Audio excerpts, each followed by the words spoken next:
রসুল করিম সাল্লাল্লাহু আলাইহি সাল্লামের রসুল সাল্লাল্লাহু আলাইহি সাল্লাম নামাজের মধ্যে উনি দাঁড়ায় উনি নামাজে তেলাওয়াত করতে। বলতেছিলাম আপনাদেরকে, আপনারা কোরআন পড়ে বুঝে যদি কোথাও কান্না আসে, চোখের পানি আসে, এটা ভালো আসতে পারে, জোরে জোরে কানবেন না, অটোমেটিক কান্না আসা এটা ভালো। আল্লাহ আমাদের যেন এই জাতীয় চোখের পানি আসে, আমাদের আল্লাহ তৌফিক দান করেন। এগুলো উদাহরণ নাম্বার 1। উদাহরণ নাম্বার 2, হাদিসের কিতাবের নাম মুসনাদে আহমদ, হাদিস নাম্বার 1023 নম্বর হাদিস। আন আলী ইবনে আবি তালিব রাদিয়াল্লাহু তাআলা আন, হযরত আলী রাদিয়াল্লাহু তাআলা আনহুর বর্ণনা, তিনি বলেন, মা কানা ফিনা ফারিসুন ইয়াউমা বাদরিন গায়রুল মিকদাদ রাদিয়াল্লাহু তাআলা আন। হযরত আলী বলেন, বদরের যুদ্ধের দিন হযরত মিকদাদ ছাড়া আমাদের মধ্যে কোনো ঘোড়সওয়ার ছিল না। ঘোড়সওয়ার ছিল মাত্র একজন, তিনি হলেন হযরত মিকদাদ। হযরত আলী বলেন, ওয়ালাকাদ রাআইতুনা ওয়া মা ফিনা ইল্লা নাইমুন, আমি দেখলাম আমাদের সাথী সবাই ঘুমায়, ইল্লা রাসূলুল্লাহ তাহতা শাজারাতিন ইউসাল্লি ওয়া ইয়াবকি হাত্তা আসবাহা, নবীজির দিকে তাকায় দেখলাম গাছের নিচে নামাজে দাঁড়ায় আল্লাহ নবী ফজর নামাজ পর্যন্ত কান্না করতেছেন। নেতা কান্না করে, সবাই ঘুমায়, এমন নেতা হইলে দেশে আর অশান্তি কখনো থাকবে না। নবীজি দাঁড়ায় নামাজ পড়ে, কান্না করে, সাহাবারা ঘুমায়। তো বলতেছিলাম নবীজি যে নামাজে কান্না করার ঘটনা আমরা পাইলাম। আরেকটা হাদিস দেখবো আমরা নামাজে কান্না করার, নবী সাল্লাল্লাহু আলাইহি সাল্লামের কিতাবের নাম সহিহুল জামে, হাদিস নাম্বার 1468 নম্বর হাদিস। হাদিসের বর্ণনাকারী আম্মাজান আয়েশা সিদ্দিকা রাদিয়াল্লাহু তাআলা আনহা, জামিউস সগীরের মধ্যে হাদিসটা আসছে। আম্মাজান আয়েশা সিদ্দিকার ছাত্র দুইজন, একজনের নাম আতা ইবনে আবি রাবাহ, আরেকজনের নাম উবাইদ ইবনে উমাইর রাহিমাহুমাল্লাহ। তারা দুইজন আম্মাজান আয়েশা সিদ্দিকা রাদিয়াল্লাহু তাআলা আনহার কাছে গেলেন। যাওয়ার পর বললেন, আম্মাজান আখবিরিনা বিআজাবা শাইইন রাআইতিহি মির রাসূলিল্লাহি সাল্লাল্লাহু আলাইহি ওয়াসাল্লাম, আপনি আল্লাহর নবীর সাথে জীবনে যত কাটাইলেন, যত সময় কাটাইলেন, এই সময় কাটানোর মধ্যে সবচাইতে আশ্চর্য সময় কোনটা আপনার কাছে মনে হয়? আমাদেরকে আপনি বর্ণনা দেন। আম্মাজান, আপনি তো নবীর বিবি, আপনি আল্লাহ নবীর সাথে কাটানো সবচেয়ে সেরা একটা মুহূর্ত আমাদেরকে বলেন, যেটা আপনার কাছে সবচেয়ে আশ্চর্য। আম্মাজান ফাসাকাতা, চুপ হইলেন। চুপ করার পর একটু পর আম্মাজান বললেন, তাহলে তোমরা শোনো, কানা লাইলাতুম মিনাল লায়ালি, এক রাত্রের ঘটনা। ওই রাত্রে আমার কাছে আল্লাহর নবীর পালা বুঝেন তো, মানে নবীর অনেক বিবি, তো ওই রাত্রে আম্মাজান আয়েশার পালা। আম্মাজান আয়েশা বলেন, নবীজি আমাকে হঠাৎ বললেন, আশা জারিনি আতাআব্বাদিল লাইলাতা লিরাব্বি, আয়েশা আজকে রাতের জন্য আমাকে তুমি সুযোগ দিয়ে দাও, আমি সারাটা রাত আল্লাহর ইবাদতে কাটাইতে চাই। আয়েশা, তোমার হক পুরো রাত, কিন্তু আমার একটু সুযোগ দাও, আজকে আমি ইবাদত করি। হযরত আয়েশা জবাব দিলেন, ওয়াল্লাহি ইন্নী লা উহিব্বু কুরবাকা ওয়া উহিব্বু মা ইয়াসুররুক, ইয়া রাসূলুল্লাহ, আপনার কাছাকাছি থাকা আমার যেমন পছন্দ, আপনার যে জিনিসটা পছন্দ এটাও আমার পছন্দ, আপনার পাশে থাকাও আমার পছন্দ, আবার আপনি যা পছন্দ করেন এটাও আমার পছন্দ। আপনি যেহেতু আজকে রাত আল্লাহর ইবাদতে কাটাইতে চান, আমিও আপনার এই চাওয়াটা পছন্দ করে নিলাম। নবীজি সালাতে দাঁড়াইলেন, পবিত্রতা অর্জন করলেন, সালাতে দাঁড়াইলেন। আম্মা জান আয়েশা বলেন, ফালাম ইয়াজাল ইয়াবকি, নামাজের মধ্যে কান্না শুরু।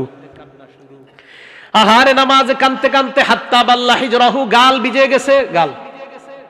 আম্মা জান আয়েশা বলেন, ওয়া কানা জালিসান, হঠাৎ দেখলাম নামাজের মধ্যে বসলেন, বসার পর ফালাম ইয়াজাল ইয়াবকি, এখনো নবী কানতেছে। এবার তাকায় দেখলাম কানতে কানতে হাত্তা বাল্লা লিহিয়া, নবীর দাড়ি মুবারক ভিজে যায়। আম্মা জান আয়েশা বলেন, এবার তাকায় দেখলাম হাত্তা বাল্লাল আরদ, জমিনটা ভিজে যায়, মানে সেজদায় গিয়ে কানছে, জমিন ভিজে গেছে। মুসলমান একবার চিন্তা করেন, আল্লাহর পরে দুই জগতে যিনি শ্রেষ্ঠ, আসমান জমিন বলেন, জান্নাত আর এই জগৎ বলেন, আর পরের জগৎ, দুই জগতে আল্লাহর পরে যিনি শ্রেষ্ঠ, এই ব্যাপারে সারা দুনিয়া একমত। উনি সারা রাত নামাজে কখনো গাল ভিজায়, কখনো দাড়ি ভিজায়, কখনো তার সামনের মাটি ভিজায়। দেখেন কি হয়। আম্মা জান আয়েশা বলেন, কানতেছিলেন কানতে কানতে হযরতে বেলালের আজানের কণ্ঠস্বর শোনা যায়। বেলাল রাদিয়াল্লাহু তাআলা আনহুর নিয়ম ছিল, আজান দেওয়ার পর আল্লাহ নবীর ডাকতে আসতেন মসজিদে নেওয়ার জন্য। বেলাল আসলেন, আসার পর বললেন, ইয়া রাসূলুল্লাহ, মসজিদে চলেন। হাদিসের ভাষায় ইউজিনুহু বিসসালাহ, বেলাল আসলেন নবীকে নামাজে নেওয়ার জন্য। হযরতে বেলাল নবীর দিকে তাকায় দেখে ইয়াবকি, আল্লাহ নবী কান্না করতেছে। বেলাল বললেন, আনতা তাবকি ইয়া রাসূলুল্লাহ ওয়া ক্বাদ গফারাল্লাহু লাকা মা তাকদ্দামা মিন যামবিকা ওয়া মা তাআখার। ইয়া রাসূলুল্লাহ, আপনি কেন কান্না করেন? সূরা ফাতহের মধ্যে না আল্লাহ বলে দিছে আপনার আগে পরের সব গুনাহ আল্লাহ মাফ করে দিয়েছেন। নবী, আপনার তো কোনো গুনাহ নাই, আপনার গুনাহ যদি থাকতো তাও মাফ, ভবিষ্যতে যদি করতেন তাও মাফ। সুবহানাল্লাহ। আপনার তো কোনো গুনাহ নাই, আপনি এত কান্দেন কেন? নবীজি জবাব দিলেন, বেলাল, আফালা আকুনু আবদান শাকুরা, আমি কি আল্লাহর শুকরগুজার বান্দা হব না? যে আল্লাহ আমাকে এত মর্যাদা দান করলেন, ওই আল্লাহর শুকরিয়া আদায় করার জন্য সারা রাত আল্লাহর ইবাদতে কান্নারত অবস্থায় কাটায়া দিলাম। হ্যাঁ, এই জায়গায় কথা আছে, আর একটু সুবহানাল্লাহ কোন আরেকটু শুনেন। নবীজি এরপর সূরা আলে ইমরানের 190 নম্বর আয়াতে কারিমা তেলাওয়াত করলেন। যারা কোরআন ডেলি পড়েন তারা বলেন তো একটু, সূরা আলে ইমরানের কয় নম্বর আয়াত? তার মানে দুই একজন ডেলি কোরআন পড়ে, আর কেউ পড়ে না। মুসলমানদের জন্য 40 দিন এক খতম কোরআন পড়া দরকার। সর্বনাশ! হ্যাঁ, কেমনে পড়বেন? রাত 2টা পর্যন্ত টেলিভিশন দেখলে ফজর তুই পড়েন না, কোরআন আর পড়বেন কিভাবে? আগের দিনে ফজর নামাজের পর, ফজরের পর মহিলারা করতে করতে কোরআন পড়তো, আর পুরুষরা আওয়াজ দিয়ে দিয়ে কাছারি ঘরে বসে বসে কোরআন পড়তো, কৃষকরা কোরআন পড়তো। এখন এমন এক সময় আসছে, সব ফ্যাশন, খুব ফ্যাশনেবল মানুষ হয়ে গেছে সব। আমার ওয়াজও দেখেন না রাত 12টার পরে। সে আমি বলছি আপনাকে, 10টার আগে ঘুমিয়ে যান আপনি। এশার আগে খানা খান, এশার পর বেশি দেরি করবেন না, তাড়াতাড়ি ঘুমিয়ে যান। নবী এশার পরে বেশি কথা বলতে পছন্দই করতেন না। তা আপনি ঘুমাইতে ঘুমাইতে যদি আপনি 3টা বাজে, 4টা বাজে, তা আপনি ফজর পড়বেন কিভাবে? ফজর পরে কোরআন পড়বেন কিভাবে? কোরআন পড়ারই কথা না। যাই হোক, উলামায়ে কেরাম আছে, ওনারা তো পড়ে। সূরা আলে ইমরানের 190 নম্বর আয়াত, এই আয়াত আল্লাহ নবী তেলাওয়াত করলেন। ইন্না ফি খালকিস সামাওয়াতি ওয়াল আরদি ওয়া ইখতিলাফিল লাইলি ওয়ান নাহারি লাআয়াতিন লিউলিল আলবাব। আয়াতের অর্থটা শুনেন। নিশ্চয়ই আসমান সমূহ এবং জমিন সৃষ্টির মাঝে, ইখতিলাফিল লাইলি ওয়ান নাহার, রাত এবং দিনের পরিবর্তনের মাঝে, লাআয়াতিন লিউলিল আলবাব, জ্ঞানীদের জন্য নিদর্শন রয়েছে। কাদের জন্য? সবাই বলেন, কাদের জন্য? বলেন তো, আসমানের সৃষ্টির মাঝে কাদের জন্য নিদর্শন রয়েছে? জমিন সৃষ্টির মাঝে কাদের জন্য নিদর্শন রয়েছে? রাতের পরে দিন, দিনের পরে রাত, এই যে পরিবর্তনের মাঝে কাদের জন্য নিদর্শন রয়েছে? কেন? জ্ঞানীদের জন্য। জ্ঞানী চিন্তা করবে, রাতের পর দিন আসে, দিনের পর রাত, তার মানে কেউ একজন রাতের পরে দিন বানায়, দিনের পর রাত বানায়। জ্ঞানীরা চিন্তা করবে। জ্ঞানীরা চিন্তা করবে, আস-সামাওয়াত বিলা আমাদ, খুঁটি ছাড়া আসমান এইভাবে দাঁড়ায় আছে, নিশ্চয়ই কেউ একজন আছে। আল্লাহর নবী বলেন, এই আয়াত পড়ার পর নবী বলেন, ওয়াইলুন লিমান ক্বারা ইন্না ফি খালকিস সামাওয়াতি ওয়াল আরদি ওয়া লাম ইয়াতাফাক্কার। আল্লাহর নবী বলেন, এই আয়াত যেই ব্যক্তি পড়ে কিন্তু গবেষণা করে না, ওই ব্যক্তি ধ্বংস হোক। কি হোক? নবীজি এই আয়াতটা পড়ছে আর কি। যাই হোক, তো নবীজি এটা বললেন, পড়ার পর বললেন, ওয়াইলুন লিমান ক্বারা ওয়া লাম ইয়াতাফাক্কার, ওই ব্যক্তি ধ্বংস হোক যে এই আয়াত পড়ে কিন্তু চিন্তা করে না। তো সূরা আলে ইমরানের 190 নম্বর আয়াত, যারা কোরআন পড়েন একটু গবেষণা করবেন। আল্লাহ আমাদের সকলকে তৌফিক দান করেন। তো নবীজি সাল্লাল্লাহু আলাইহি সাল্লাম নামাজের মধ্যে কান্নার আরেকটা উদাহরণ, দলিল আমরা পেয়ে গেলাম। নবীজির কান্নার প্রকার নাম্বার 3, বুকাউহু ইনদা সিমাইল কুরআন, কোরআন পড়ার সময় নবীর কান্না, কোরআন শোনার সময় নবীর কান্না। বুখারী শরীফের বর্ণনা 5055 নম্বর হাদিস, 5055 5055। আব্দুল্লাহ ইবনে মাসউদ রাদিয়াল্লাহু তাআলা আনহুর বর্ণনা, আল্লাহর নবী বললেন, আব্দুল্লাহ ইকরা আলাইয়া, তুমি আমারে কোরআন পড়ে শোনাও। সুবহানাল্লাহ। কে বলতেছে? নবী সাহাবারা বলে আমারে কোরআন পড়ে শোনাও। বলেন তো, কোরআন নাজিল হয় নবীর উপর না সাহাবার উপর? জোরে বলেন। নবীর উপর। যার উপর কোরআন নাজিল হয় তিনি আরেকজন রে কয়, তুমি আমারে কোরআন পড়ে শোনাও। আব্দুল্লাহ ইবনে মাসউদ জবাব দেয়, ইয়া রাসূলুল্লাহ আকরাউ আলাইকা উনজিলা, আপনারা আমি কোরআন পড়ে শোনাবো অথচ আপনার উপর কোরআন নাজিল করা হয়েছে, আপনারে হুজুর আমি কোরআন পড়ে কিভাবে শোনাই? নবীজি জবাব দেয়, আব্দুল্লাহ ইন্নী আশতাহি আন আসমাহু মিন গায়রি, যদিও আমার উপর কোরআন নাজিল হয় কিন্তু আমার মন চায় অন্যের কাছ থেকে মাঝে মাঝে কোরআন শুনি, এটাও আমার মন চায়। আপনারা কোরআন শুনতে মন চায় না মাঝে মাঝে? এই যে আব্দুর রহমান আস-সুদাইস কত সুন্দর কোরআন তেলাওয়াত করে, ওই যে কাবা শরীফের ইমাম সাহেব। এরপর আপনাদের ময়মনসিংহের বাংলাদেশের যে নামকরা হাফেজ নাজমুস সাকিব কত সুন্দর কোরআন পড়ে। এরপরে আরো আব্দুল্লাহ আল মামুন, আরো হাফেজ জাকারিয়া, ওরা কত সুন্দর তেলাওয়াত করে, দেখবেন তেলাওয়াত খালি শুনতে মন চায়। এরপরে যে সৌদি আরবের যেটা আপনার উল্টা পাল্টা করলো, ওই যে একজন আলেম সিনেমায় অভিনয় করলো, আপনার অভিনয় করলো, টাস খেলা, জুয়া খেলা, মাশাল্লাহ সৌদি আরব এগুলার বিরুদ্ধে ফতুয়া খুঁজা পায় না। ফতুয়া একটা খুঁজা পাইছে কি, যারা মানুষে পায়ে ধরে হাতে ধরে নামাজে আনে, ফতুয়া তাদের বিরুদ্ধে খুঁজা পাইছে। কথা কি বুঝে আসছে?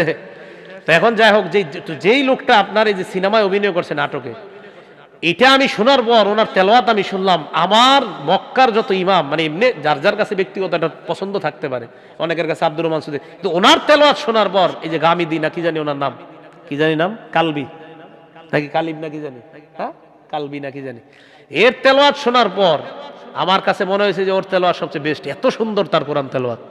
এ যখন কোরআন পড়ে আপনার মনে হবে, মানে আমার কাছে মনে হয় এই কোরআন মনে নাজিল হচ্ছে আর পড়তেছে, এত সুন্দর তার তেলাওয়াত, হেদায়েতের উপর নাই। তো যাই হোক, তো আমি কিন্তু সাধারণত কারো তেলাওয়াত, বাংলা অন্য কারো তেলাওয়াত অতটা শুনি না, শোনার সুযোগ হয় না। তো ওনার এই বিষয়টা জানার পর ওনার তেলাওয়াত শুনলাম, এত সুন্দর তার তেলাওয়াত। সূরা কারিআ শুনলাম আর কি, আল কারিআ মাল কারিআ, এত সুন্দর সুন্দর করে তার অক্ষরগুলা, উচ্চারণগুলা হচ্ছে। হাল আতাকা হাদিসুল গাশিয়া, এই ইয়াহ ইয়াহ শেষের ইয়াগুলা এত চমৎকার উচ্চারণ হচ্ছিল। আমি আল্লাহর কাছে বললাম, আল্লাহ আপনি ওনারে হেদায়েত দিয়ে দিলে, তা আল্লাহ আপনি পারেন। তো বলতেছিলাম, নবীজি সাল্লাল্লাহু আলাইহি সাল্লাম বলেন, ইন্নী আশতাহি আন আসমাআহু মিন গায়রি, আমার মন চায় অন্যের কাছ থেকে আমি কোরআন শুনি, তুমি শোনাও। ইয়া আইয়ুহাল্লাযীনা আমানু সাল্লু আলাইহি ওয়া সাল্লিমু তাসলিমা, আমি আল্লাহ দুরূদ পড়ি নবীর উপর, আমার ফেরেশতারাও পড়ে, সুতরাং হে ঈমানদার তোমরা নবীর উপর দুরূদ পড়ো এবং তাকে সালাম পাঠায় দাও। আল্লাহ পড়ে, ফেরেশতারা পড়ে, তাই তোমরাও নবীর উপর দুরূদ পড়ো, সালাম পৌঁছায় দাও। তাহলে আমরা কেন দুরূদ পড়ব? কারণ আল্লাহ আমাদেরকে হুকুম করেছেন নবীজির উপর দুরূদ পড়ার জন্য, এই জন্য আমরা দুরূদ পড়ব। এ হলো 1 নাম্বার, নবীর উপর দুরূদ পড়ার কারণ। 2 নাম্বার, নবীজির উপর দুরূদ পড়া মানে আল্লাহর জিকির করা। সুবহানাল্লাহ। কেন বলেন তো, কোন দুরূদে কি আল্লাহ ছাড়া নবীর উপর দুরূদ পড়া যায়? আল্লাহুম্মা সাল্লি আলা মুহাম্মাদ, আল্লাহর নাম আছে না নাই? তাহলে নবীজির উপর যতবার দুরূদ শরীফ পাঠ করব ততবার আল্লাহরও জিকির হয়। সূরা বাকারার 152 নম্বর আয়াতে আল্লাহ বলেন, ফাজকুরুনি আযকুরকুম ওয়াশকুরুলি ওয়ালা তাকফুরুন। আল্লাহ বলেন, যদি তোমরা আমাকে স্মরণ করো আমি আল্লাহ তোমাদেরকে স্মরণ করব। ওয়াশকুরুলি, তোমরা আমার কৃতজ্ঞতা প্রকাশ করো, ওয়ালা তাকফুরুন, তোমরা আমার অকৃতজ্ঞতা প্রকাশ করবা না। বুখারী শরীফের বর্ণনা, ৭৪০৫ নম্বর হাদিসের বর্ণনা, ক্বালা রাসূলুল্লাহ সাল্লাল্লাহু আলাইহি ওয়াসাল্লাম, নবীজি বলেন, ইয়াকুলুল্লাহু আযজা ওয়া জাল, আল্লাহ পাক রব্বুল আলামিন বর্ণনা করেন, আনা ইনদা যন্নি আবদি বি, আমার বান্দা আমার প্রতি যেমন ধারণা রাখে আমি আল্লাহ তার সাথে তেমন আচরণ করি। ওয়া আনা মাহু ইজা যাকারানি, আমার বান্দা আমাকে স্মরণ যখন করে আমি তার সাথেই থাকি। এবার আল্লাহ বলেন, ফাইন যাকারানি ফি নাফসিহি, আমার বান্দা যদি আমাকে মনে মনে স্মরণ করে, যাকারতুহু ফি নাফসি, আমি আল্লাহ বান্দাকে মনে মনে স্মরণ করি। ওয়া ইন যাকারানি ফি মালাইন, আমার বান্দা যদি আমাকে কোনো মজলিসের মধ্যে স্মরণ করে, বলেন এই মজলিসের মধ্যে আমরা আল্লাহকে স্মরণ করেছি কিনা? আল্লাহ বলেন, আমার বান্দা যখন কোনো মজলিসের মধ্যে আমাকে স্মরণ করে, যাকারতুহু ফি মালাইন খায়রিম মিনহুম, আমি আল্লাহ তাদের চাইতে উত্তম মজলিসে ওই বান্দার আলোচনা করি। তারা মজলিসে আমার কথা বলে, আমি তাদের চেয়ে উত্তম মজলিসে ওই বান্দার কথা বলি। এবার কি করে দেখেন, এখানে আমরা গুনাহ মাফের আশায় আসছি না? আল্লাহ বলেন, ওয়া ইন তাকাররাবা ইলাইয়া বিশিবরিন, আমার কোন বান্দা যদি আমার কাছে 1 বিঘত পরিমাণ অগ্রসর হয়, কয় বিঘত? তাকাররাবতু ইলাইহি যিরাআ, আমি আল্লাহ তার দিকে 1 হাত পরিমাণ অগ্রসর হয়ে যায়। ওয়া ইন তাকাররাবা ইলাইয়া যিরাআ, আমার বান্দা যদি আমার দিকে এক হাত পরিমাণ অগ্রসর হয়, তাকাররাবতু ইলাইহি বাআ, আমি আল্লাহ তার দিকে 2 হাত পরিমাণ অগ্রসর হয়ে যাই। ওয়া ইন তাকাররাবা ইলাইয়া ওয়া ইন আতানি ইয়ামশি, আমার কোন বান্দা যদি আমার কাছে হাঁটতে হাঁটতে আসে, ঘর থেকে আপনি বের হলেন, মসজিদে যাবেন, আল্লাহ তোমার কাছে ক্ষমা চাইতে রওনা করলাম। আল্লাহ বলে, বান্দা তুই হেঁটে হেঁটে রওনা করলি, আতাইতুহু হারওয়ালাতা, আমি আল্লাহ দৌড়িয়ে তার কাছে উপস্থিত হয়ে যায়। এটা বুখারী শরীফের ৭৪০৫ নম্বর হাদিস।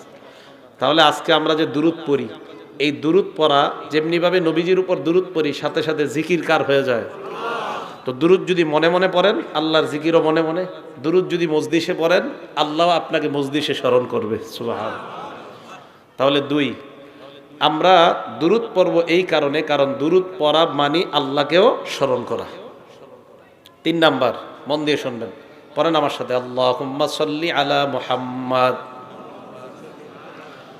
3 নাম্বার, নবীর উপর আমরা কেন দুরূদ পড়ব? দুরূদ পড়ার সাথে সাথে আমাদের দুরূদ আল্লাহ নবীর কবরের মধ্যে সাথে সাথে পৌঁছে যায়। 2টা হাদিস বলবো এই ব্যাপারে। আবু দাউদ শরীফের বর্ণনা, 2041 নম্বর হাদিসের বর্ণনা। عن أبي هريرة رضي الله تعالى عنه قال قال رسول الله صلى الله عليه وسلم قال رسول الله صلى الله عليه وسلم। যতবার রাসূলুল্লাহ বলবো আপনারা সাল্লাল্লাহু আলাইহি ওয়াসাল্লাম বলেন, قال رسول الله صلى الله عليه وسلم। নবীজি বলেন, মা মিন মুসলিমিন ইউসাল্লিমু আলাইয়া মা মিন আহাদিন ইউসাল্লিমু আলাইয়া, আমার কোন উম্মত যদি একবার সালাম পাশ করে, মাত্র একবার যদি সালাম পেশ করে, দুরূদ পেশ করে, মাত্র কয়বার? একবার।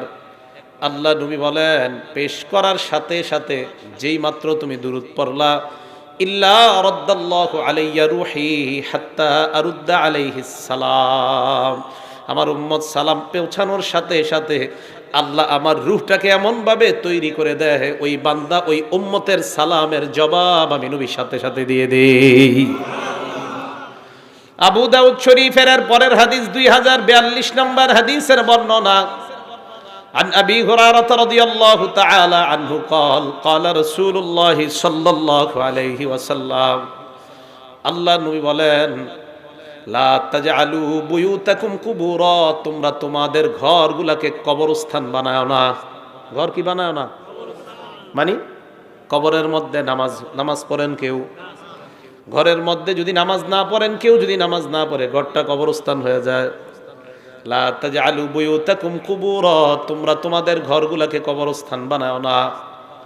এরপরে যেই কথাটা বললেন স্বর্ণাক্ষরে লিখে রাখার মতো, ওয়ালা তাজআলু কবরি ঈদা, আমি নবীর কবরকে তোমরা উৎসবের স্থান বানাও না। নবী বলেন, আমার কবরকে তোমরা উৎসবের স্থান বানাও না। নবীজির চাইতে বড় অলি দুনিয়াতে কেউ আছে? বড় পীর, বড় আল্লামা, বড় আলেম, বড় মুফতি? নবী বলেন, আমার কবরকে তোমরা উৎসবের স্থান বানাও না। অতএব আমার নবীর কবরকে উৎসবের স্থান বানানো জায়েজ নাই। অতএব কোন পীর মাশায়েখের কবরে যারা উৎসবের স্থান বানায় মেলা বসায়, বুঝতে হবে ওই পীর আর মুরিদ সবাই ভণ্ড। শাহজালাল রহমতুল্লাহ আল্লাহর ওলি, ওনার এই কবরের সামনে যেই সমস্ত আবেগীরা আপনার উৎসবের জায়গা বানায়, মেলা বসায়, নবীজি বললেন, আমার কবরকে উৎসবের স্থান বানাও না। তো ওনার কবরের চেয়ে দামি কবর কি আর দুনিয়াতে আছে? শাহজালাল রহমতুল্লাহ আলাইহি কত বড় আল্লাহর ওলি, শাহপরান কত বড় আল্লাহর ওলি। এই শবে বরাত সামনে, এই রাতকে কেন্দ্র করে দেখবেন এই কবরগুলাতে কি পরিমাণ আপনার ইসলাম বহির্ভূত কর্মকাণ্ড হয়। আল্লাহ আমাদেরকে হেফাজত করেন, আল্লাহ আমাদেরকে হেফাজত করেন। তাহলে এবার নবীজি কি বলে দেখেন, ওয়াসাল্লু আলাইয়া, তোমরা আমার উপর দুরূদ শরীফ পড়েন, আল্লাহুম্মা সাল্লি আলা মুহাম্মাদ। আল্লাহ নবী বলেন, এই যে আমার উম্মত তোমরা দুরূদ পড়লা, তাবলুগুনি ফাইন্না সালাতাকুম তাবলুগুনি হাইসু কুনতুম, তোমরা যেখানেই থাকো, বাংলাদেশে থাকো, ভালুকা থাকো, দুরূদ পড়ার সাথে সাথে তোমার দুরূদ আমার কবরে পৌঁছে যায়। পড়ছি, কবরে চলে গেছে। তাহলে দুরূদ কেন পড়ব? 3 নাম্বার, আমরা দুরূদ পড়ার সাথে সাথে নবীজির কবরে পৌঁছে যায়। আল্লাহ বেশি বেশি দুরূদ পড়ার তৌফিক দান করেন। 4 নাম্বার, দুরূদ যারা যত বেশি পড়বে তাদের অন্তর তত বেশি বড় হবে, তাদের অন্তরে কৃপণতা তত বেশি দূর হবে। সুবহানাল্লাহ। এই ব্যাপারে আমি আপনাদের সামনে 3টি হাদিস বলবো, মন দিয়ে শুনবেন। 1 নাম্বার, তিরমিজি শরীফ কিতাবের নাম, হাদিস নাম্বার 3545, 3545 নাম্বার হাদিস তিরমিজি শরীফের। এই হাদিসের বর্ণনাকারীও আবু হুরায়রা রাদিয়াল্লাহু তাআলা عن أبي هريرة رضي الله تعالى عنه قال قال رسول الله صلى الله عليه وسلم নবীজি বলেন, রগিমা আনফু রাজুলিন, ওই ব্যক্তির নাক ভুলুণ্ঠিত হোক, ওই ব্যক্তির নাকটা ধুলোয় দূষরিত হোক, ওই ব্যক্তির নাক ধুলায় দূষরিত হোক। যুকিরতু ইনদাহু, যেই ব্যক্তির সামনে আমি নবীর নাম নেওয়া হয়, ফালাম ইউসাল্লি আলাইয়া, কিন্তু আমার উপর দুরূদ পড়ে না। নবীজি বলেন, ওই ব্যক্তি ধ্বংস হোক, ওই ব্যক্তির নাকটা ধুলোয় দূষরিত হোক, যেই ব্যক্তির সামনে আমি নবীর নাম নেওয়া হয় কিন্তু আমার নাম শুইনাও দুরূদ পড়ে না। তাহলে কি বলল নবী? 1 নাম্বার, যেই ব্যক্তির সামনে আমার নাম নেওয়া হয় দুরূদ পড়ে না, ওই ব্যক্তি ধ্বংস হোক। বলেন নাউজুবিল্লাহ। আচ্ছা, হাদিসটা পুরোটা বইলা ফেলি। হ্যাঁ, ওয়ারাগিমা আনফু রাজুলিন, ওই ব্যক্তি ধুলোয় দূষরিত হোক, ধ্বংস হোক। দাখালা আলাইহি রমাদান, যেই ব্যক্তি রমজান মাস পাইছে, রমজান পাওয়ার পরেও সুম্মান সালাহ ক্বাবলা আইয়ুগফারা লাহু, তাকে ক্ষমা করার আগে রমজান মাস শেষ হয়ে গেছে। নবীজি বলেন, এই ব্যক্তিও ধ্বংস, যেই ব্যক্তি রমজান পাইলো কিন্তু গুনাহ মাফ করাইতে পারলো না, তুমিও ধ্বংস হও। বলেন নাউজুবিল্লাহ। তুমি কেমন উম্মত? তুমি রমজান পাইলা, গুনাহ মাফ করাইতে পারলা না, তুমি কেমন উম্মত? হ্যাঁ, তুমি রমজান পাইলা, গুনাহ মাফ করাইতে পারলা না। তাহলে 1 নাম্বার, তুমি আমার নাম শুনলা, দুরূদ পড়লা না।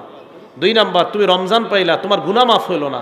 3 নাম্বার, ওয়ারাগিমা আনফু রাজুলিন, ওই ব্যক্তির নাক ধুলোয় দূষরিত হোক।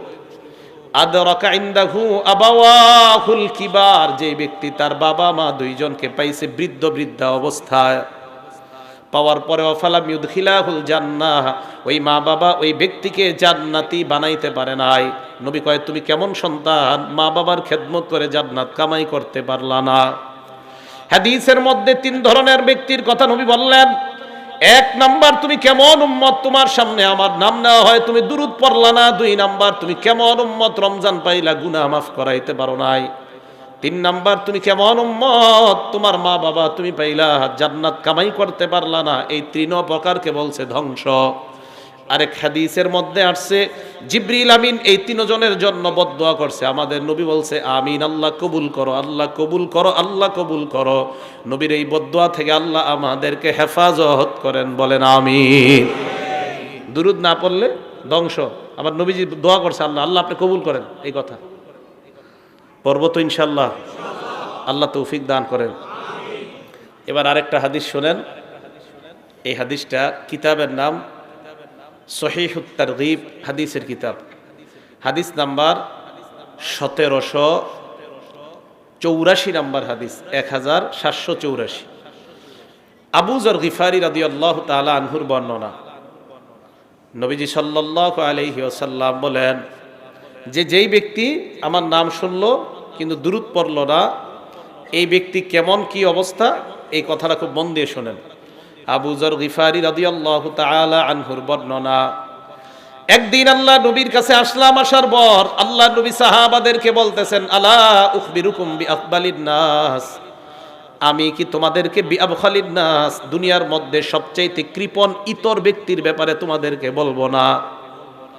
নবীজি সাহাবাদেরকে বললেন, দুনিয়ার সবচেয়ে কৃপণ ব্যক্তির কথা কি বলবো না? সাহাবারা বললেন, হুজুর বলেন।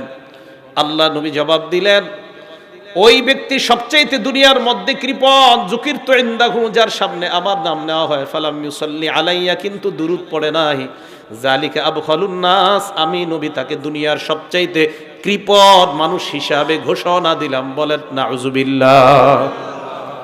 নবীজির নাম শুনছি, দুরূদ পড়ে নাই, তো নবীজি বললেন এই ব্যক্তি দুনিয়ার সবচেয়ে কৃপণ। আল্লাহ আমাদের মনটা আরো প্রশস্ত করার তৌফিক দান করেন, বেশি বেশি দুরূদ পড়ার তৌফিক দান করেন। নাসাই শরীফের 908 নম্বর হাদিস শুনেন, ভয়ঙ্কর হাদিস। এই হাদিস পড়ার পরে আমি নিজেই টেনশন, দেখেন কি কয়।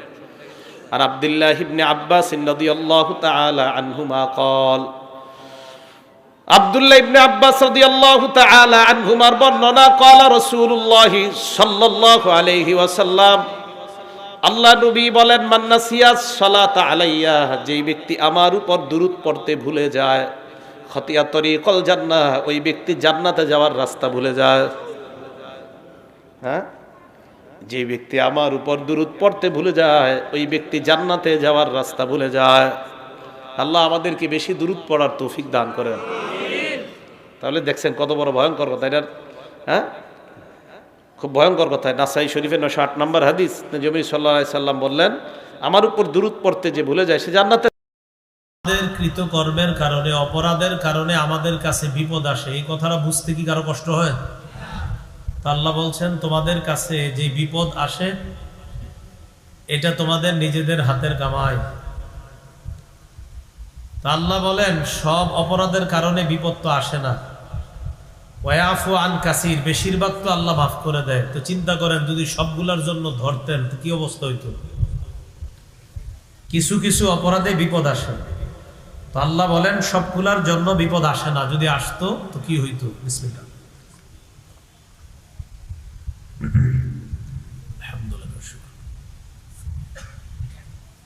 এই জন্য গুনাহ যত ছোট হোক, এই গুনাহ যত ছোটই হোক না কেন, এই গুনাহ করার চিন্তাও করা যাবে না। বড় গুনাহ তো করাই যাবে না, ছোট গুনাহও করা যাবে না। তাই আমাদেরকে মনে রাখতে হবে, গুনাহ যত ছোট হোক এটা করা যাবে না, নেকির কাজ যত ছোট হোক এটা ছাড়া যাবে না। নেকির কাজ যতই ছোট হোক ছাড়া যাবে না, গুনাহ যতই ছোট হোক এটা করা যাবে না। সহিহ বুখারীর বর্ণনা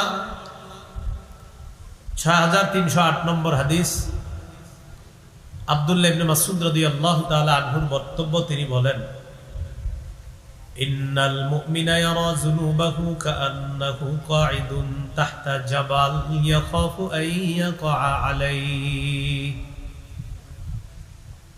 মুমিন গুনাহকে মনে করবে এমন যেন সে একটা পাহাড়ের নিচে বসা, এই পাহাড়টা তার উপরে পড়তে পারে। মুমিন ছোট থেকে ছোট কোনো গুনাহকে মনে করবে পাহাড়ের মতো। মুমিন গুনাহকে মনে করবে এমন, আমার উপর একটা পাহাড় এইভাবে আছে, এই পাহাড়টা যে কোনো সময় আমার উপরে পড়বে। বলেন, পাহাড় পড়লে কি বাঁচবো না মারা যাবো?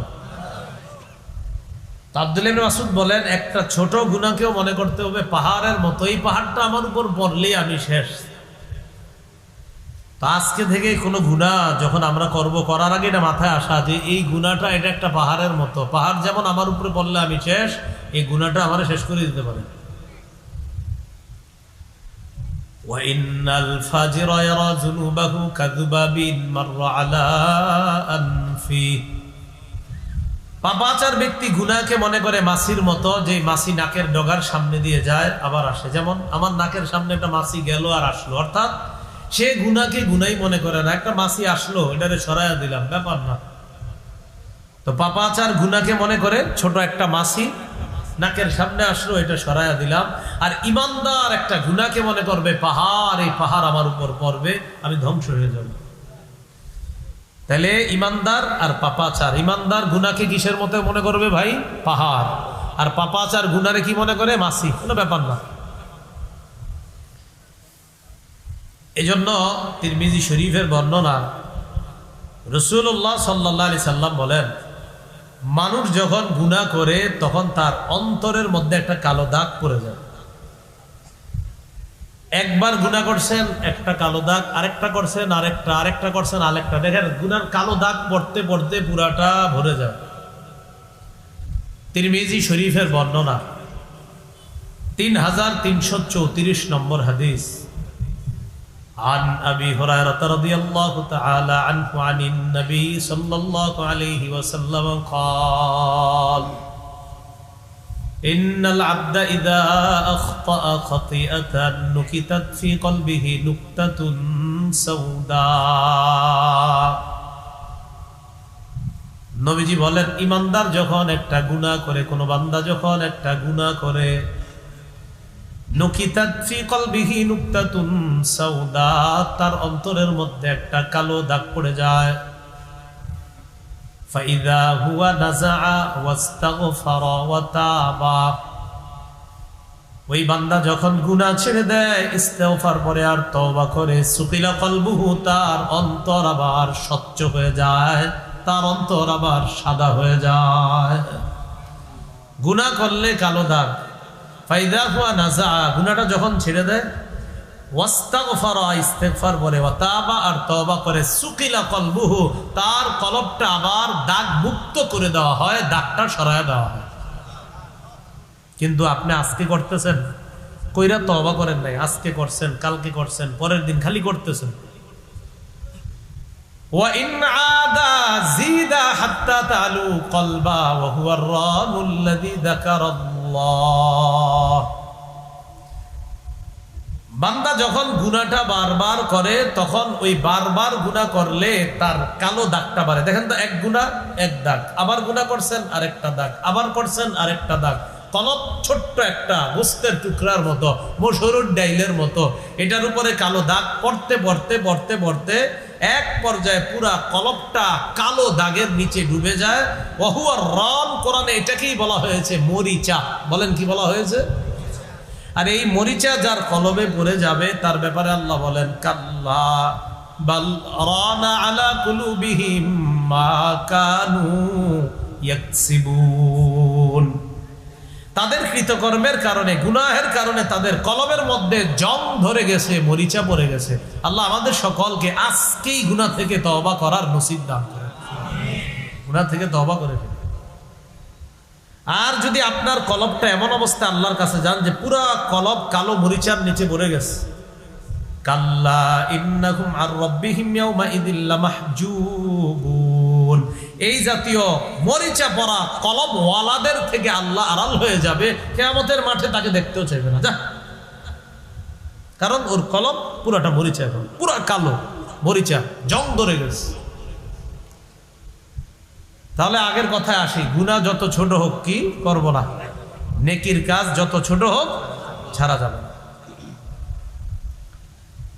এতটুকুর দ্বারা কি বুঝলাম? ছোট্ট ছোট্ট গুনাহ থেকে বাঁচা লাগবে কিনা।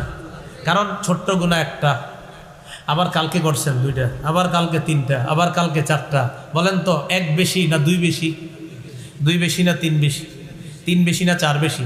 এবার দেখি একটা হাদিস শোনানোর আগে বলি আপনাদেরকে, একটা লাকড়ি, দুইটা লাকড়ি, তিনটা, চারটা, এই চারটা লাকড়ি চার জায়গায় পড়া, তাহলে চার জায়গায় লাকড়ি কয়টা করে আছে? একটা। চারোটাকে একসাথে করলে কয়টা হয়ে যাবে?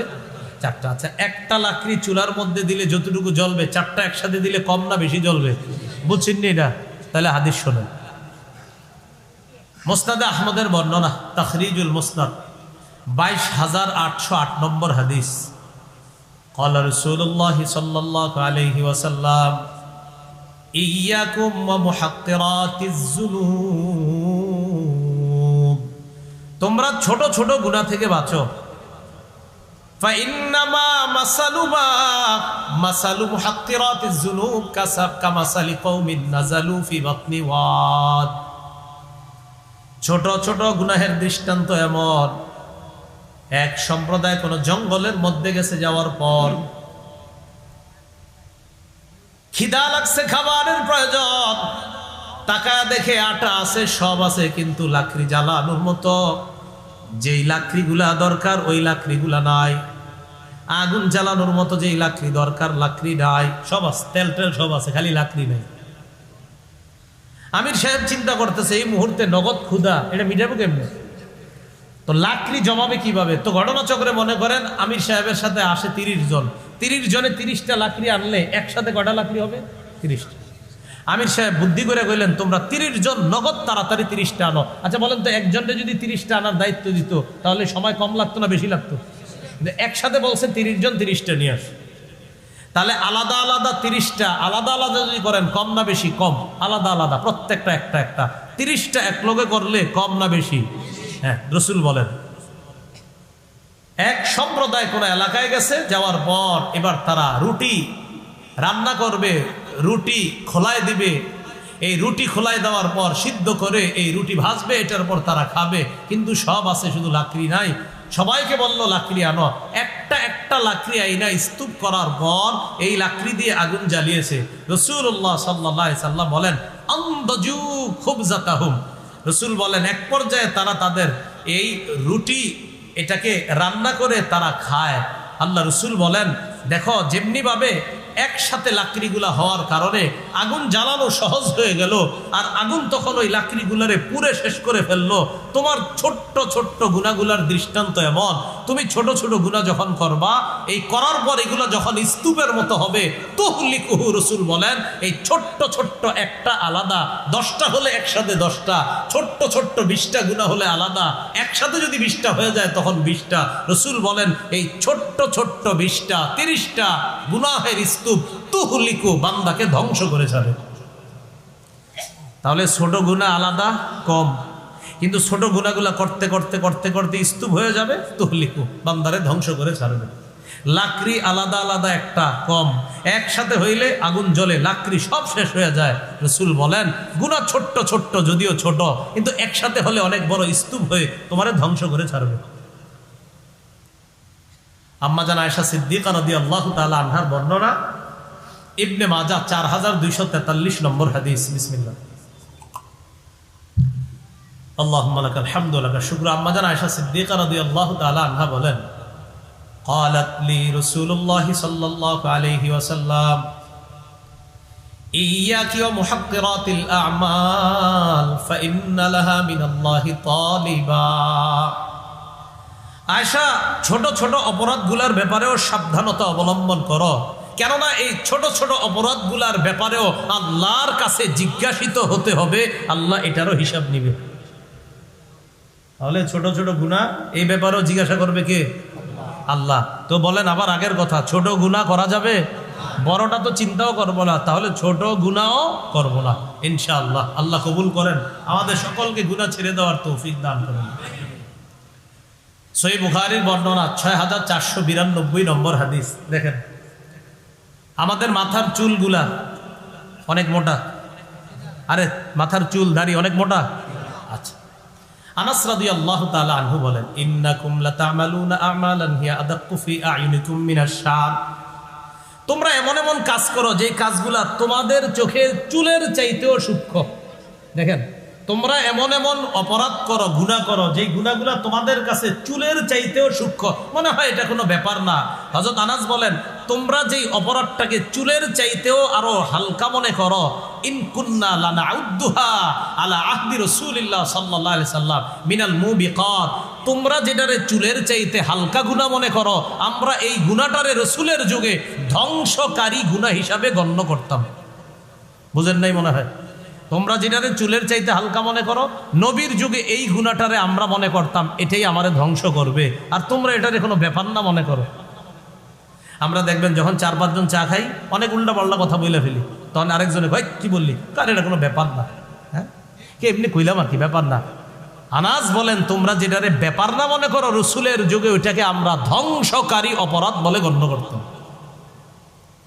আল্লাহ আমাদেরকে চুলের চাইতে সূক্ষ্ম যেগুলারে গুনাহ মনে করি না, এগুলোও ছেড়ে দেওয়ার তৌফিক দান করেন। গুনাহের কারণে আল্লাহর পক্ষ থেকে ব্যাপক গজব আসে।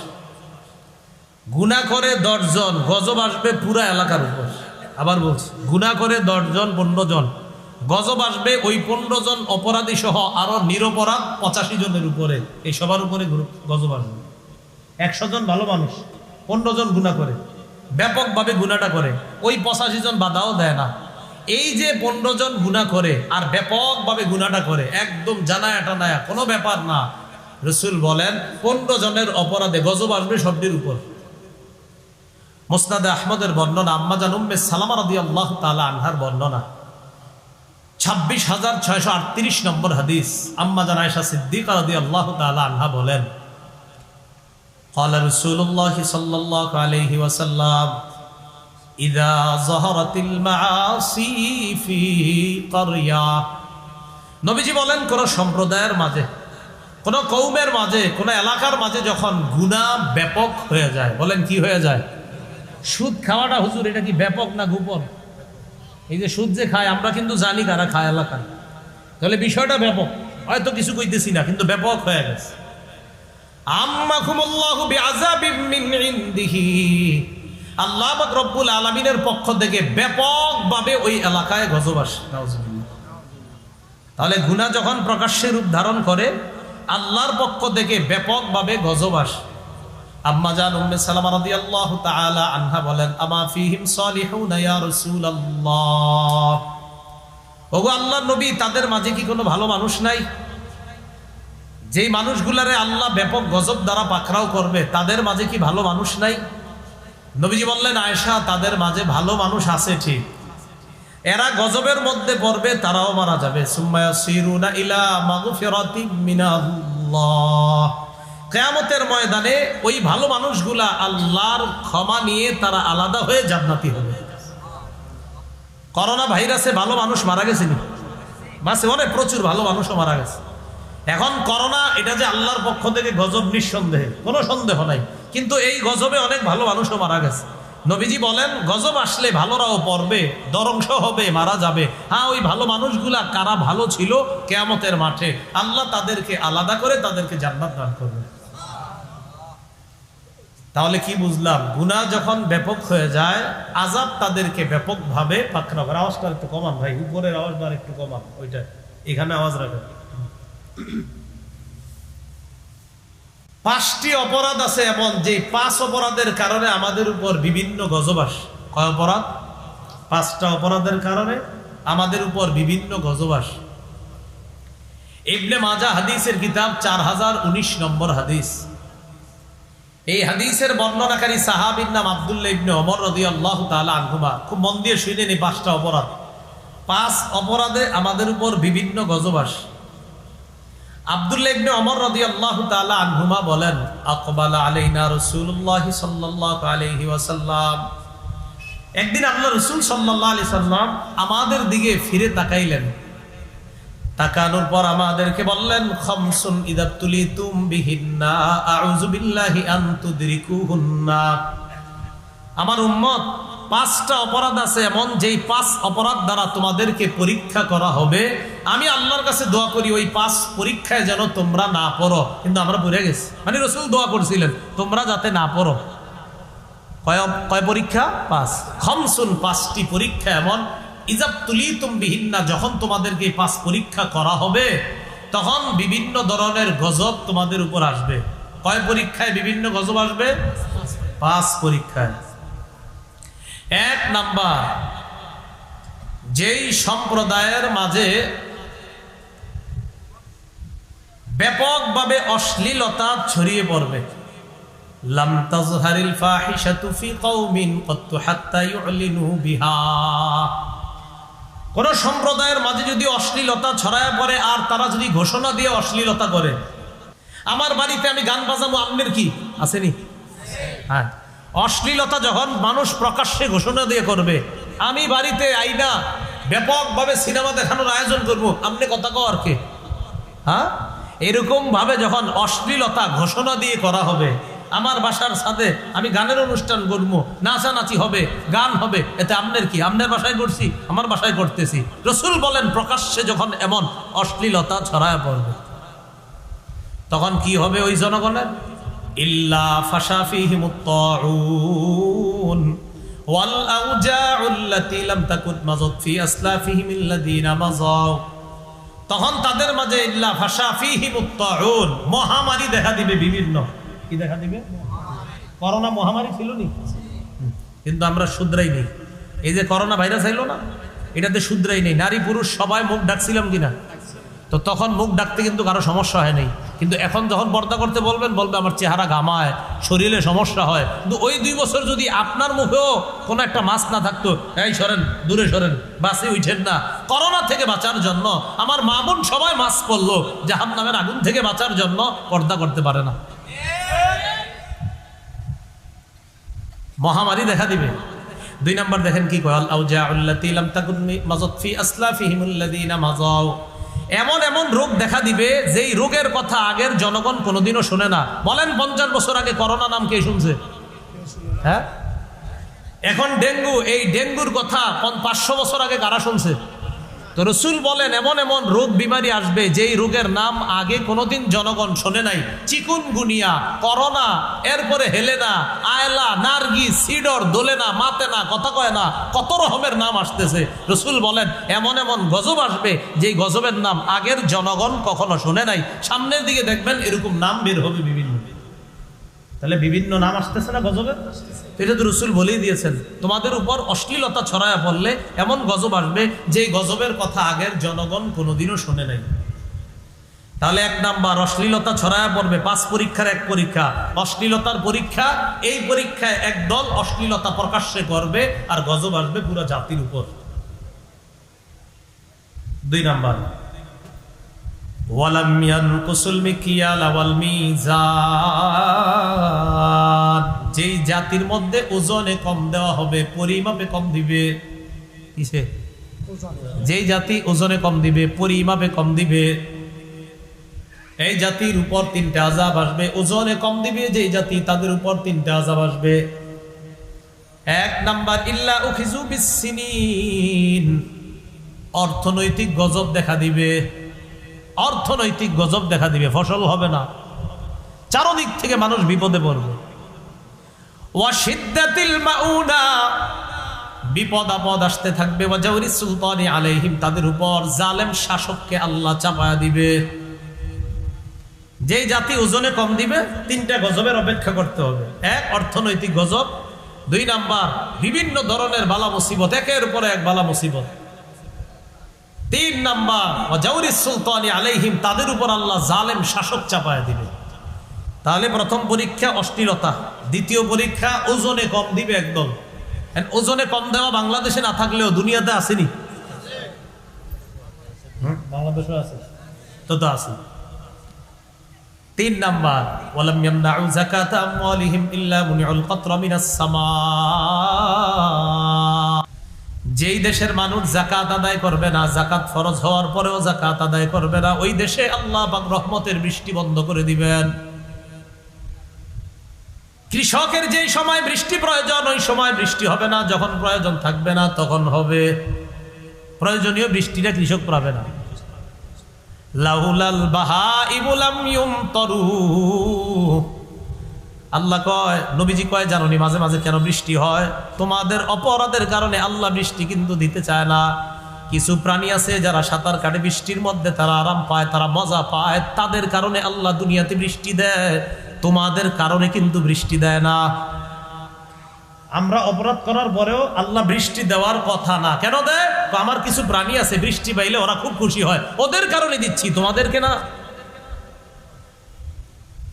যাকাত না দেওয়ার কারণে রহমতের বৃষ্টি আল্লাহ দেয় না। এরপরে আমরা অনেক সময় দেখি হুজুর এই এলাকায় যাকাত দেয় না, বৃষ্টি আসছে কেন? আল্লাহ, নবী কয় বৃষ্টি ওই মানুষগুলোর কারণে দেয় নাই। কিছু প্রাণী আছে, হাঁস আছে, বিভিন্ন প্রাণী আছে যারা পানির মধ্যে সাঁতার কাটতে আরাম পায়, আল্লাহ তাদের কারণে বৃষ্টি দেয়। এ হলো 3 নাম্বার। তো যাকাত না দেওয়ার ঘটনা এই কুমিল্লা না থাকলেও বাংলাদেশে আসেনি? আছে। 4 নাম্বার, ওয়ালাম ইয়ানকুসু আহদাল্লাহি ওয়া আহদা রাসূলিহি ইল্লা সাল্লাতাল্লাহু আলাইহিম আদুওয়াম মিন গায়রিহিম ফাআখাযু মা ফি আইদিহিম, যে দেশের মানুষ আল্লাহ আর তার নবীর সাথে কৃত অঙ্গীকার ভঙ্গ করবে। আল্লাহর সাথে অঙ্গীকার, আল্লাহ কয় আহাল্লাল্লাহুল বাইআ ওয়া হাররামার রিবা, আমি ব্যবসা হালাল করলাম, সুদ হারাম করলাম। জি মাবুদ, আমরা মুসলমান, আমরা ইসলাম ধর্ম পালন করি, ইসলাম ধর্মের কোরআন আমরা মানি। জি আমি আল্লাহ কোরআনে বলছি সুদ হারাম, ব্যবসা হালাল, মানছনি কথাটা? জি আল্লাহ, আমরা মেনে নিলাম আপনার কোরআন, সুদ ছাড়ছেননি তো, মানলেন কই? আল্লাহ আর তার নবীর সাথে করা অঙ্গীকার যারা খেলাফ করবে ওই দেশের উপর বহিরাগত শত্রু আল্লাহ চাপায়া দিবে, বাহিরের শত্রু এই দেশের দামি সম্পদগুলা ছিনিয়ে নিবে। এটা 4 নাম্বার। 5 নাম্বার, ওয়ালাম তাহকুম আইম্মাতুহুম বিকিতাবিল্লাহ, যেই দেশের মুসলিম শাসক আল্লাহর কিতাব অনুযায়ী ফয়সালা করবে না, ইল্লা জাআলাল্লাহু বাসাহুম বাইনাহুম, ওই দেশে মুসলমানে আল্লাহ যুদ্ধ লাগায় দিবে। এই 5 অপরাধে বিভিন্ন গজব আসবে, মনে থাকবে নি? তাহলে 1 নাম্বার, অশ্লীলতা ছড়ায়া পড়বে। এই অশ্লীলতা ছড়ায় পড়লে এমন গজব আসবে যে গজবের নাম আগের জাতি শুনে নাই। 2 নাম্বার, ওজনে যেই দেশে কম দিবে সেই দেশে গজব আসবে 3টা। অর্থনৈতিক অভাব, ধন সম্পত্তিতে সমস্যা, ধন সম্পদ হবে না, জালেম শাসক তাদের উপর চেপে বসবে। 3 নাম্বার, যেই দেশের মানুষ যাকাত দিবে না তাদেরকে রহমতের বৃষ্টি আল্লাহ দিবে না। শুধু চতুষ্পদ জন্তুর কারণে রহমতের বৃষ্টি দেয় আল্লাহ, কিন্তু মানুষরে আল্লাহ দিতেন না। এরপরে আল্লাহ দেয় মাঝে মাঝে, কেন? আমার প্রাণীগুলা এইগুলা একটু মজা পায়, আরাম পায়, তাই তাদেরকে দেয়। 4 নাম্বার, যে দেশের মানুষ আল্লাহ আর তার নবীর সাথে করা ওয়াদা ভঙ্গ করবে ওই দেশে আল্লাহ বহিরাগত শত্রু চাপায়া দিবে, ওই দেশের দামি সম্পদগুলো বাহিরের শত্রু ছিনায় নিবে। 5 নাম্বার, যেই দেশের শাসক মুসলমান শাসক আল্লাহর কিতাব অনুযায়ী ফয়সালা করবে না সেই দেশে মুসলমানে যুদ্ধ লাগবে। আল্লাহ আমাদেরকে কথাগুলা বোঝার তৌফিক দান করেন। তাহলে আবার আগের কথা, ছোট অপরাধ করা যাবে না, ছোট নেকের কাজ ছাড়া যাবে না। তাহলে কিছু গুনাহের কথা জানলাম, এই গুনাহগুলোও আমরা করব না ইনশাআল্লাহ। সবাই মাথায় রাখবেন যে আমার কোনো গুনাহের কারণে যেন আমার পাশের ভাইটা কষ্ট না পায়, আমার অপরাধের কারণে আমার ভাইটা যেন কষ্ট না পায়, আমার অপরাধের কারণে এই এলাকার মানুষগুলো যেন কষ্ট না পায়। আল্লাহ কথাগুলো বোঝার তৌফিক দান করেন। ব্যভিচারের গুনাহ, জিনার গুনাহ। সহিহ বুখারীর বর্ণনা 6612 নম্বর হাদিস। এই হাদিসের মধ্যে আসছে রাসূলুল্লাহ সাল্লাল্লাহু আলাইহি সাল্লাম বলেন, ইন্নাল্লাহা কাতাবা আলা ইবনি আদম হাজ্জাহু মিনাজ জিনা আদরাকা যালিকা লা মাহালা। আদম সন্তানের উপর আল্লাহ জিনার পরীক্ষা অবধারিত করে দিয়েছেন, জিনার যে কোনো পরীক্ষা।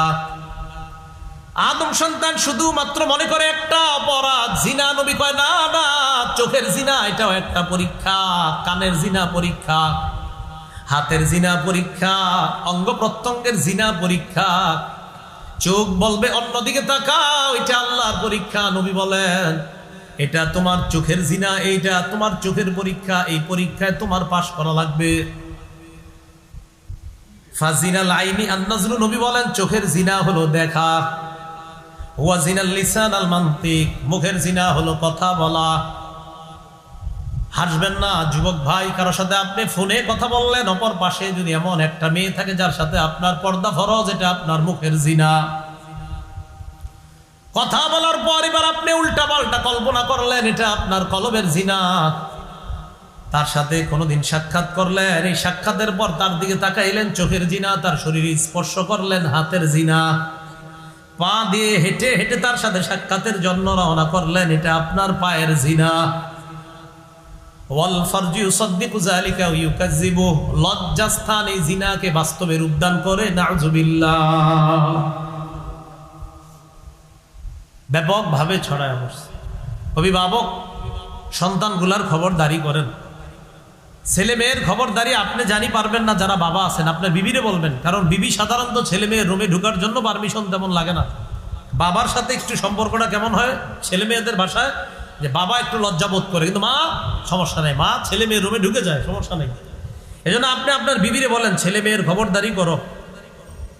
তাদেরকে যে মোবাইল দিলাম, এই মোবাইল ঠিক মতো চালায় কিনা, নাকি অন্য কোনো অপরাধে তারা লিপ্ত হয়ে যাচ্ছে, খবরদারি করান। আপনি ভাবছেন সে কেমিস্ট্রি আর ফিজিক্স পড়তেছে রাতের বেলা দরজা বন্ধ করে, এটা আপনার ধারণা, এটা আপনার কনফিডেন্স, কিন্তু ওভার কনফিডেন্স হলো ভিতরে অন্য কিছু হচ্ছে। আল্লাহ আমাদের সকলকে বোঝার তৌফিক দান করেন। এই জন্য এদের খবরদারি করা। গুনাহের মধ্যে সবচাইতে বড় একটা গুনাহ আছে, যেই গুনাহটা আমরা স্বপ্নেও না করার চিন্তা করা, আল্লাহর কাছে দোয়া করা, আল্লাহ আমি যেন এটা স্বপ্নেও না করি, এটা হলো শিরিক। বলেন কি? সবচেয়ে বড় অপরাধ, সবচেয়ে বড় জুলুম। আল্লাহর কাছে বলবেন আল্লাহ প্রকাশ্যে তো দূরের কথা, আমি স্বপ্নেও শিরিক যাতে না করি। স্বপ্নে শিরিক করলে গুনাহ হবে না, কিন্তু এটা বলবেন যে আল্লাহ আমি কোনোদিন স্বপ্নেও যেন শিরিক না করি। শিরিক সবচেয়ে বড় অপরাধ, সবচেয়ে বড় পাপ। সূরা লুকমানের 13 নম্বর আয়াতে আল্লাহ বলেন, ওয়াইদ ক্বালা লুকমানু লিবনিহি ওয়া হুয়া ইয়াইযুহু ইয়া বুনাইয়া লা তুশরিক বিল্লাহ ইন্নাশ শিরকা লাযুলমুন আযীম।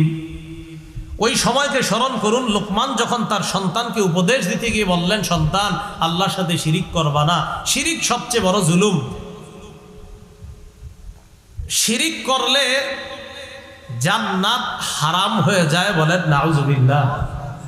সূরা মাইদার ৭২ নম্বর আয়াতে আল্লাহ বলেন, ইন্নাহু মাইয়ুশরিক বিল্লাহ ফাকাদ হারামাল্লাহু আলাইহিল জান্নাহ ওয়া মাওয়াহুন নার। যে ব্যক্তি আল্লাহর সাথে শিরিক করে, আল্লাহ তার জন্য জান্নাত হারাম করে দেয়, আর তার ঠিকানা হলো জাহান্নাম, নাউজুবিল্লাহ।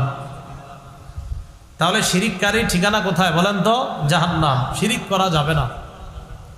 শিরিক অমার্জনীয় অপরাধ। সূরা নিসার ৪৮ নম্বর আয়াতে আল্লাহ বলেন, ইন্নাল্লাহা লা ইয়াগফিরু আন ইউশরাকা বিহি ওয়া ইয়াগফিরু মা দুনা যালিকা লিমান ইয়াশা। নিশ্চয়ই আল্লাহ শিরিকের অপরাধ ক্ষমা করেন না। ৮ নম্বর, ওয়া আনফিক আলা ইয়ালিকা মিন তাওলিক। তোমার সামর্থ্য অনুযায়ী পরিবারের জন্য খরচ করো। আমরা যারা সন্তান আছি, আপনি আপনার বাপের মাঝে মাঝে কোন, আব্বা আমারে আপনি অমুক মোবাইলটা যদি না কিনে দেন আমি ইন্টারে ভর্তি হবো না। এই বেচারা আপনার বাবার বেতন ১০,০০০, আপনি যে মোবাইল চাইছেন ওটার দাম আছে ৩০,০০০ টাকার উপরে। আচ্ছা কন, উনি ১০,০০০ টাকা দিয়ে কোনো মতে ফ্যামিলিটা নিয়ে চলে, এখন আপনার এটা কিনে দিতে গেলে এই তখন বেচারায় সুদে আপনার টাকা আনে। কেন আপনি জানেন না আপনার বাপটার ইনকাম ১০,০০০-এর বেশি না?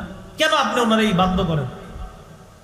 পড়াশোনা করে নিজের প্রতিষ্ঠিত করেন, এরকম মোবাইল আপনার পিছে ঘুরবে, আপনি ঘোরা লাগবে না ইনশাল্লাহ। কেন আপনার বাপটারে আপনি এরকম বাধ্য করলেন? তো ৮ নাম্বার, রসুল বলছে, এ অভিভাবকরা পরিবারের উপর সামর্থ্য অনুযায়ী খরচ করবা। এই জন্য যাদের যা সামর্থ্য ১০,০০০ আছে, আপনি ৯,০০০ টাকার মধ্যে পরিবার চালানোর চেষ্টা করবেন, ১,০০০ সেভ করার চেষ্টা করবেন। চেষ্টা করেন কোনো মতে পরিবারে বুঝান, দেখো আমার এর চেয়ে বেশি ইনকাম নাই, আমি চেষ্টা করতেছি আরো বেশি করার জন্য, কিন্তু আপাতত আমরা ১০-এর মধ্যে চলতে হবে। এটা সবাইরে বুঝান, বিবিরেও বুঝান, সবাইরে বুঝান।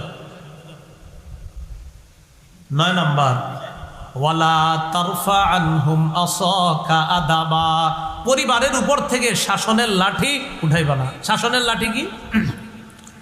আজ থেকে হুজুর ১০-১৫ বছর আগেও ভাইয়েরা একসাথে শুয়ে থাকলে ফজরের সময় বলতাম, এই ওঠ ওঠ তাড়াতাড়ি, আব্বা লাঠি নিয়ে আসতেছে, দাদি লাঠি নিয়ে আসতেছে, আম্মা লাঠি নিয়ে আসতেছে, ওঠ। কিন্তু এখন এটা আর কয় না। কেমনি কইব?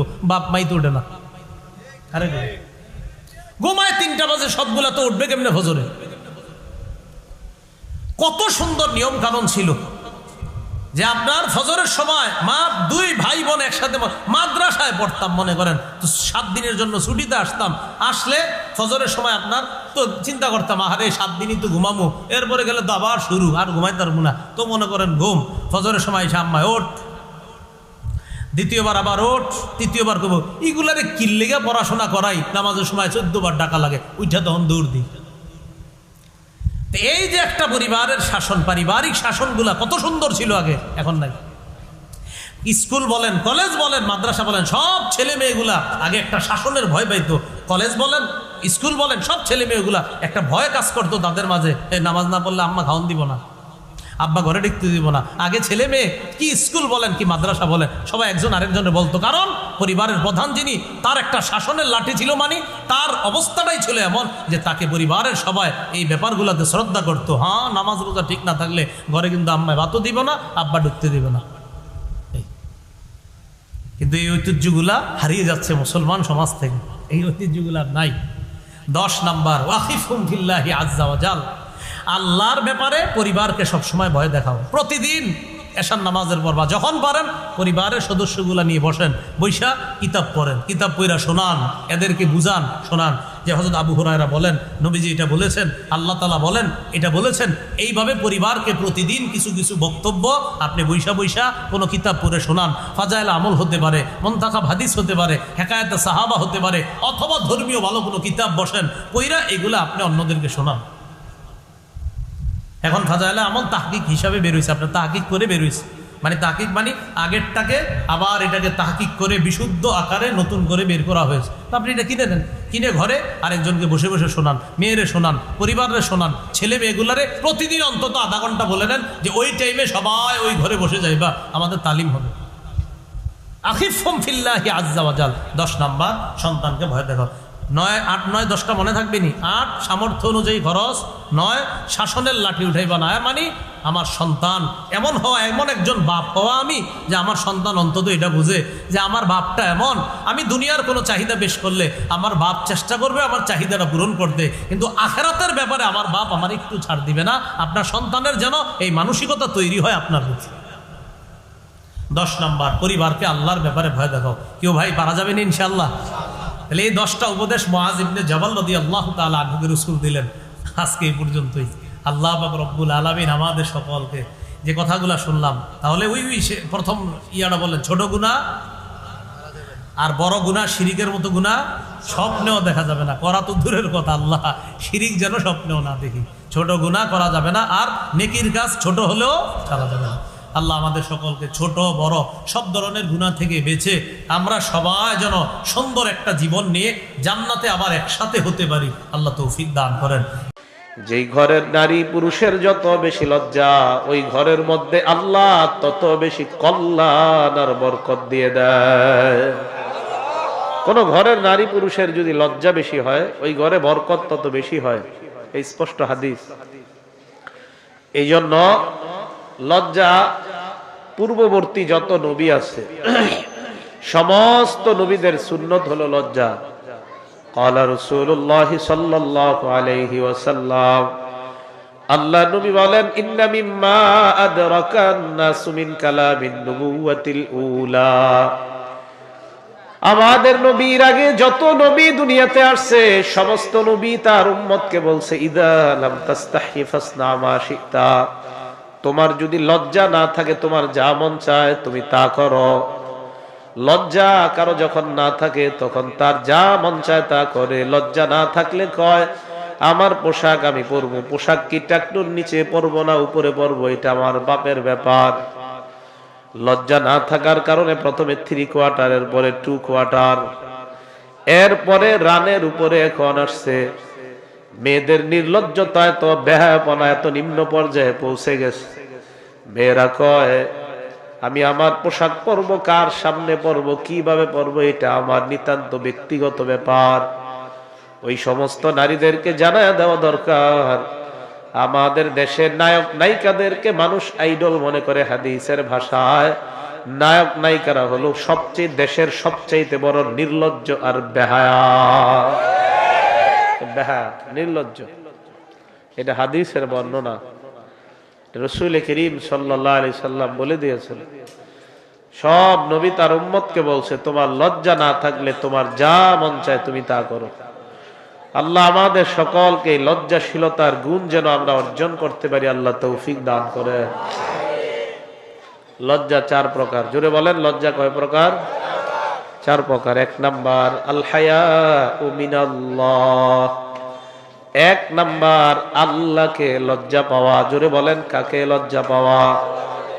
সূরা আলাক 14 নম্বর আয়াতে আল্লাহ বলেন, আলাম ইয়ালাম বিআন্নাল্লাহা ইয়ারা।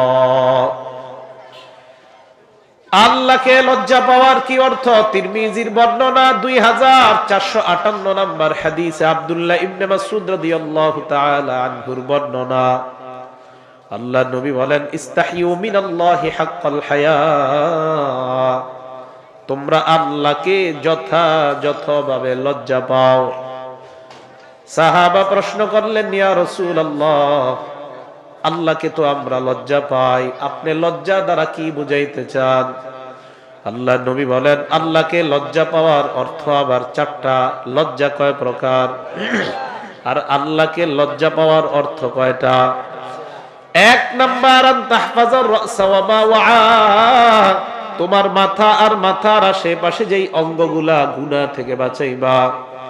তোমার মাথার আশেপাশে কান, চোখ, নাক, মুখ, এইগুলা গুনাহ থেকে বাঁচাইবা। আল্লাহকে লজ্জা পাওয়ার 1 নাম্বার অর্থ হলো মাথার আশেপাশের অঙ্গগুলা গুনাহ থেকে বাঁচাও। কান দ্বারা তুমি কোনো হারাম কথা শুনবা না, চোখ দ্বারা হারাম জিনিসের দিকে তাকাইবা না, নাক দ্বারা কোনো হারাম জিনিসের ঘ্রাণ নেওয়া যাবে না, মুখ দ্বারা কোনো নারীর সাথে অবৈধভাবে কথা বলা যাবে না। বুখারীর বর্ণনা 6612 নম্বর হাদিসের বর্ণনা। আল্লাহ নবী বলেন, ইন্নাল্লাহা ক্বাদ কাতাবা আলা ইবনি আদম হাজ্জাহু মিনাজ জিনা। আদম সন্তান সবাই জিনা নামক পরীক্ষার সম্মুখীন হবে। নবী বলেন, জিনাল আইনি আন নাজ, চোখের জিনা হলো দেখা, চোখের জিনা হলো দেখা। ওয়া জিনাল লিসান আল মানতিক, মুখের জিনা হলো কথা বলা। চোখ দ্বারা আপনি হারাম জিনিসের দিকে যদি তাকান, এই হারাম জিনিসের দিকে তাকানো এটা জিনা করা। কান দ্বারা কোন হারাম নারীর কথা শুনেন, এটা ব্যভিচার হয়ে যায়। রাতের বেলা আপনি কোন নারীর সাথে অবৈধভাবে কথা বললেন, এটা আপনি মুখের জিনা করলেন। আল্লাহ নবী বলেন, এই জিনাগুলা এমন এক পর্যায়ে পৌঁছে যায়, ওয়াল ফারজু ইউসাদ্দিকুহু যালিকা ওয়া ইউকাযযিব, লজ্জাস্থান বাস্তবতা গিয়ে সেটাকে বাস্তবে রূপান্তরিত করে দেয়। বলেন নাউযুবিল্লাহ। মুখ দ্বারা আপনি কোন নারীর সাথে কথা বললেন, কান দ্বারা তার কথা শুনলেন, চোখ দ্বারা ওই নারীর দিকে তাকাইলেন। এবার আপনি কল্পনা করলেন, আল্লাহ নবী বলেন, এই যে তুমি কল্পনা করলা, এটা তোমার অন্তরের জিনা হয়ে যায়। আরে রাতের পর রাত মোবাইলের মাধ্যমে কত মেসেজ করলেন আর কত চ্যাটিং করলেন, কান দ্বারা আপনি কত অবৈধভাবে নারীর কথা শুনলেন। আল্লাহ নবী কয়, তুমি ব্যভিচার করলা। বলেন নাউযুবিল্লাহ। আল্লাহকে যদি তুমি লজ্জা পাইতা, তাহলে তোমার কান দ্বারা তুমি হারাম কথা শুনতা না। আল্লাহকে যদি লজ্জা পাইতা, মুখের দ্বারা তুমি অশ্লীল কথা বার্তা বলতা না। এই জন্য আল্লাহ নবী বলেন, এক নাম্বার আল্লাহকে লজ্জা পাওয়া মানে হলো তোমার মাথা, মাথার আশেপাশের অঙ্গগুলা গুনাহ থেকে হেফাজত করা। দুই নাম্বার, ওয়া আন তাহফাজুল বাতনা ওয়া মা হাওয়া, তোমার পেট আর পেটের আশেপাশের অঙ্গগুলা গুনাহ থেকে হেফাজত করা। পেটের আশেপাশের অঙ্গ হলো রান, পেটের আশেপাশের অঙ্গ হলো হাত, পেটের আশেপাশের অঙ্গ হলো লজ্জাস্থান। এক নাম্বার মাথা, মাথার আশেপাশের অঙ্গ। দুই নাম্বার পেট, পেটের আশেপাশের অঙ্গ। আল্লাহ নবী বলেন, মাইয়াজমানু লিমা বাইনা লাহইহি ওয়া মা বাইনা রিজলাইহি, আমাকে যদি আমার উম্মত দুইটা জিনিসের নিরাপত্তা দিয়ে দেয়। এক নাম্বার, আমার উম্মত যদি বলে, ইয়া রাসূলুল্লাহ, আমি এই মুখ দ্বারা কোনো গুনাহ করি নাই। দুই নাম্বার, ওয়া মা বাইনা রিজলাইহি, আমি এই লজ্জাস্থান দ্বারা কোনো গুনাহ করি নাই। আল্লাহ নবী কয়, এই দুইটা অঙ্গের নিরাপত্তা আমাকে দিয়ে দাও। আজমাল্লাহুল জান্নাহ, আমি নবী তোমাকে জান্নাতে নেওয়ার জিম্মাদার হয়ে গেলাম। তাহলে আল্লাহকে লজ্জা পাওয়া এক নাম্বার, মাথা, মাথার আশেপাশে যা এগুলা গুনাহ থেকে বাঁচানো। দুই নাম্বার পেট, আর পেটের আশেপাশে যে অঙ্গগুলা গুনাহ থেকে হেফাজত করা। তিন নাম্বার, ওয়া তাতাযাক্কারুল মাউতা ওয়াল বিলা, তুমি মরে যাইবা, মরার পর যে তুমি পচে যাইবা, এই অবস্থাটা তুমি স্মরণ করবা। এটা তিন নাম্বার। তুমি মারা যাইবা, মারা যাওয়ার পর তুমি পচে যাইবা, এটা নিয়ে তুমি চিন্তা করবা। চার নাম্বার, ওয়ামান আরাদাল আখিরাতা তারাকা জিনাতাদ দুনিয়া, আখিরাতের চিন্তায় দুনিয়ার চাকচিক্য বিসর্জন দেওয়া। এই চারটা। এক নাম্বার মাথা, মাথার আশেপাশে যেই অঙ্গগুলা ভালো করে মনে রাখবেন। সূরা আলাকের 14 নাম্বার আয়াতে আল্লাহ বলেন, আলাম ইয়ালাম বিআন্নাল্লাহা ইয়ারা, আপনি যখন চোখ দ্বারা কোনো গুনাহ করবেন, ওই টাইমে সূরা আলাকের 14 নাম্বার আয়াত স্মরণ করবেন। আল্লাহ কয়, এ বান্দা, আমি যে তোমাকে দেখি, তুমি কি জানো না? আলাম ইয়ালাম, তুমি কি জানো না? বান্দা কি জানে না?